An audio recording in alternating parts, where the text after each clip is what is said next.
Let's get right into it. If you're part of a cross-border family, you already know that navigating the financial maze between your life abroad and your family back home can be an absolute headache. So we're skipping the usual pleasantries today and jumping straight into a massive logistical and emotional pain point for so many non-resident Indians. Are your parents struggling to manage your finances in India while you're living abroad? Look, it's a super common story. You have investments, property, your bills in India, and you really need a trusted family member on the ground to handle it all. But the constant back and forth, the restricted account access, and the very real fear of regulatory missteps, it can make the whole thing incredibly stressful.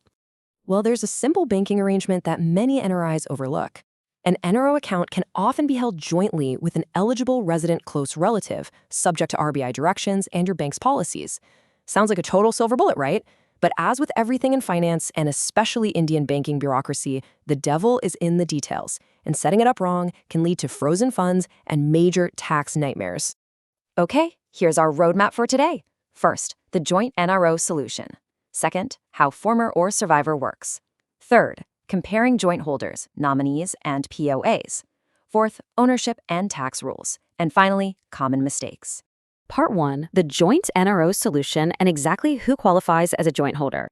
You see, you can't just slap anyone's name on an NRO account. To prevent things like money laundering and unauthorized third-party transfers, the RBI strictly dictates that the joint holder must be a quote-unquote close relative under Section 277 of the Companies Act. So, we're talking about your spouse, your parents and step-parents, your kids and their spouses, your siblings, and HUF members. That is it. You cannot just add a distant cousin, a trusted family friend, or a business partner. It's got to be someone on this exact list. Part 2, former or survivor and the operating mode. So, once you've verified your joint holder is a close relevant, how does the account actually work day to day? For an NRI resident joint NRO account, the RBI generally mandates what's called a former or survivor mode of operation. Many families choose a former or survivor mode of operation, but they frequently completely misunderstand what this actually means in practice. Here is the stark reality of how this works.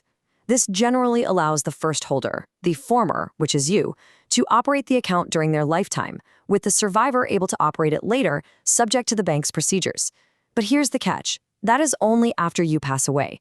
While you are alive, they have absolutely no legal right to transact, sign checks, or withdraw cash. It just doesn't give them that immediate control to help you pay your local bills today. Part 3, joint holder versus nominee and structuring the right framework. Okay, so if adding a parent as a joint holder doesn't actually let them manage your daily finances right now, what does? Understanding the difference between a joint holder, a nominee, and a power of attorney can help your family avoid confusion in the future. If you need someone to manage transactions right now, you need a power of attorney or a bank mandate. A POA activates immediately. A joint holder under former or survivor, that only gains control after the primary holder passes away, basically to simplify the transition. And a nominee, they have zero authority while you're alive. They are purely a custodian who receives the funds later. You've really got to pick the right tool for the job. Part 4, ownership and tax rules. Who actually owns the money? But here's the important point. The operating mode doesn't decide who owns the money. Ownership, taxation, and succession are separate legal issues.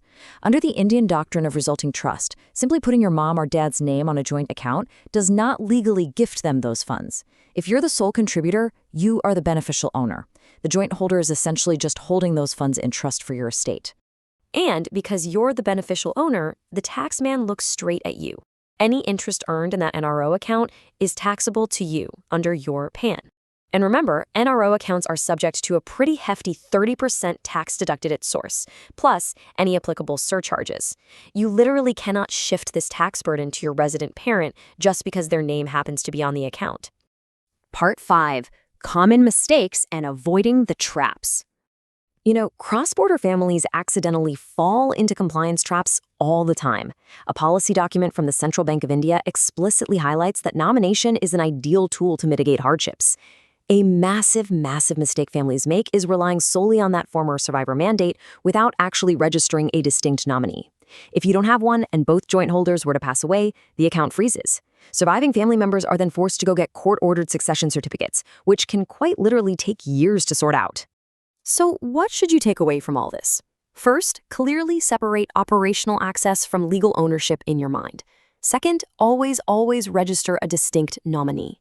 Third, double-check that your joint holder actually meets the RBI's close relative definition to avoid any compliance violations. And finally, keep your KYC and re-KYC details constantly updated. Honestly, failing to update a foreign address or a valid visa is the absolute fastest way to get your account frozen and your auto debits totally blocked. Navigating these rules doesn't have to be overwhelming, but it absolutely demands precision. Structure it right, protect your family. I want to leave you with this final thought today. Take a quick look at your bank mandates this week and ask yourself, are your current cross-border accounts truly set up for your family's safety? Go check on that. Thanks for joining me for this explainer. Keep learning, and I'll see you next time.